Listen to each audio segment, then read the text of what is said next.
Hi everybody, this is Cheryl and I'm doing the next part of prepping for beginners. This time I'm going to talk about food. Um, now, food is a very big topic. There's a lot of videos out there, a lot of channels that do prepping food videos. For this video, I'm going to cover just the bare basics of prepping food. Okay, now a lot of you that I have been prepping for a long time, you're hardcore preppers, you've got a lot of stuff saved up. I would appreciate it if you would watch this video and, add to it, in the comment section of things that you did when you first started prepping that helped you. Because not only will you teach me something, but you might teach some to others that comment, that read the comments. So for those of you that have already been prepping, please watch and help us along with this. Okay, now I do want to point out too that I have done a video on prepping in some food for a 3-day emergency bucket for 4 people. Now I still have to do another part to that, but I will be getting to that as soon as I can. And in the meantime, though, we're just going to talk about beginning to prep food. Now, you're going to hear beans and rice and 5-gallon buckets and MREs and freeze-dried and blah, blah, blah, blah. Don't panic. Slow down. You're not going to run out and buy a 5-gallon bucket of beans. It's not going to happen. We're going to start slow. We're going to take this slow. We're going to take this easy. Now, if you have not started, you want to start with 3 extra days of food. Okay? Then you want to move up to 1 week, then 2 weeks, and then 1 month, and then 2 months, and on and on. Okay? So, start slow.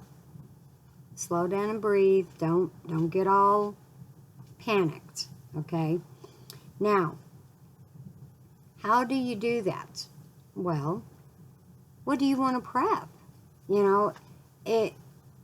What I do is I prep what we eat. I do prep the beans and rice. I do prep the oatmeal and all those other things that preppers talk about. I do prep those. One of the reasons I prep those is because that's what we eat. Okay? The other reason is, yeah, they are good sources, and you do need to prep those things. But you don't have to be overwhelmed with it. Okay? So, what do you prep? Well, some examples is canned vegetables. Canned vegetables come in very handy and are very helpful. I use a bunch of this a month, so I'm going to prep a lot of this. Okay? Canned meat. There's a lot of different canned meats that you can buy that can go in your preps. Be very careful, though, that they're in water, not oil. Okay? Jarred sauces. Jarred sauces come in handy for really quick, easy meals. All right? Boxed foods like this, or macaroni and cheese. Those kinds of things. Packages of instant potatoes, or side dishes like rice, or noodles. You can get rice or pasta in these. These are the kinds of things you prep. Things that you use every day. Beans, rice, pasta, whatever it is that you eat every day. We actually have started prepping more pasta because we do eat a lot of pasta. Now, you have to bear in mind that you are going to eventually be prepping for long term, and you do want to concentrate on long-term foods for those preps. But for now, we're prepping for short term, and it's stuff that you eat every day. You want to make sure that you have them stored properly, and you need to watch for a few things. So that's an idea of some of the things that you need to prep. Now, along with this, are you going to be able to cook this over an open fire? Are you going to be able to cook this on a hobo stove? What if your power is out and you have an electric stove? How are you going to cook that? Think about that. Figure out how you best will be able to prepare the food you buy, okay, and the foods that you prep. Now, this particular one only takes water. What if you buy one that has to have milk and your power's been out for 2 weeks and you don't have any milk? What are you going to do? Well, dry milk, canned milk, there's other options, but you need to remember those. You know, look at how it takes to prep it. Does it require butter? Well, if your power's been out and you don't have butter, what are you going to do? You know, think about those things. Along with that, you want to think about recipes that you can learn to make that can be cooked over an open fire or a grill, that does not require milk, eggs, butter, other refrigerated items, fresh meat, fresh vegetables. You know, what can you make? Research and find some recipes. Now, we will be presenting some recipes later on that will give you wholesome, high-calorie foods that will provide what you need and be able to prep it without having to worry about milk, eggs, butter, that kind of thing. Okay? Okay, so how do you prep these things? Well, one of the things that we prep a lot of is flour, salt, baking soda, and baking powder. Also sugar. We store those in Mylar bags. Now, I'm going to be showing a video on how to store those kinds of things in Mylar bags. And that will be coming up. Watch for it. So, now you've got your Mylar bags of food. What are you going to do with them? Well, there's a lot of other things that you can use. One of the things that you can buy, if I can lift it up here, is these food grade buckets. Now, the food grade buckets, along with the lid, is less than $5. And I don't know, but if you look on the bottom here, let's see if I can get that in focus. I don't think it's gonna. Can you see this triangle right here? It's got number 2. That is a food grade bucket, okay? You want to make sure the buckets you buy are food grade. And you can research that to see what to look for, because there are other symbols. But that is a type of bucket that you could store food in. Yeah, that bucket is heavy because it has stuff in it. But I didn't have an empty one. But that's kinds of foods you can prep. That's one of the ways of storing your food. The other way is in totes, the plastic lidded totes. Make sure it's one that seals good. And there's other ways you can seal it up too that, you know, we'll talk about later on down the road. If you have a big pantry with lots of shelves, store it in there, you know. Build you some shelves. Think about any kind of container that you can store your food in. Uncle Al talks all the time about his carry-on bag full of his month's worth of food, you know. Think about that, you know. Just use your imagination on what you can use to store your food in.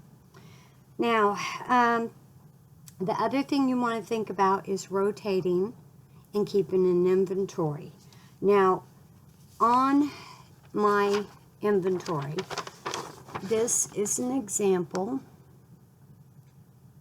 of how I have my inventory. Can you see that? Okay. Now, this is fake. I just wrote this up here so that you could get an idea of, you know, how to do this. I done up a bunch of these example sheets to keep.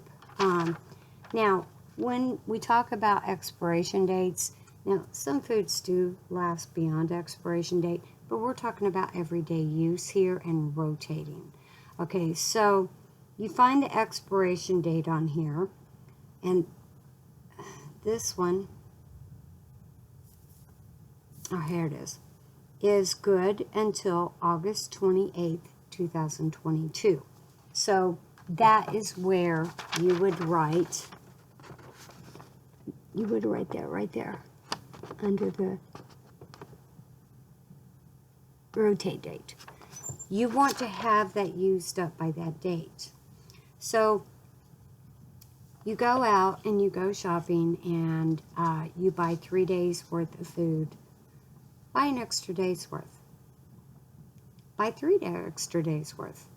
Take it home and take the food that's going to have the longest expiration date and put it in the back of your pantry, or put it in a bucket or a tote or whatever.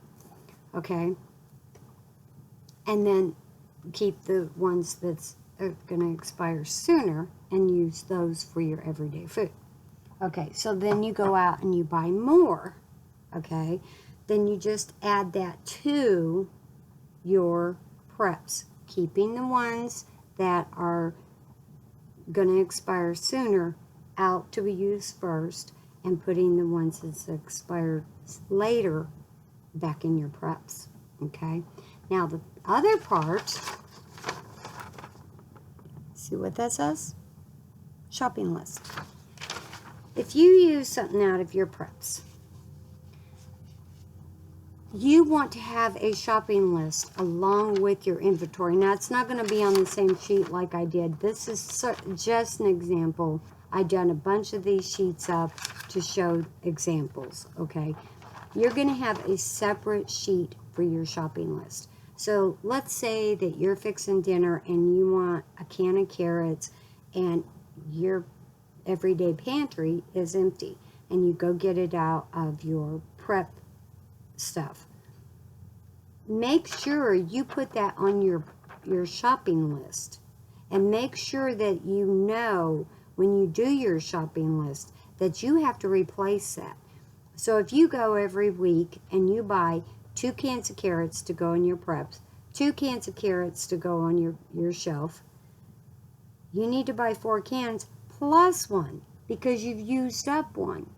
Okay, so make sure that you have a shopping list right alongside your inventory list.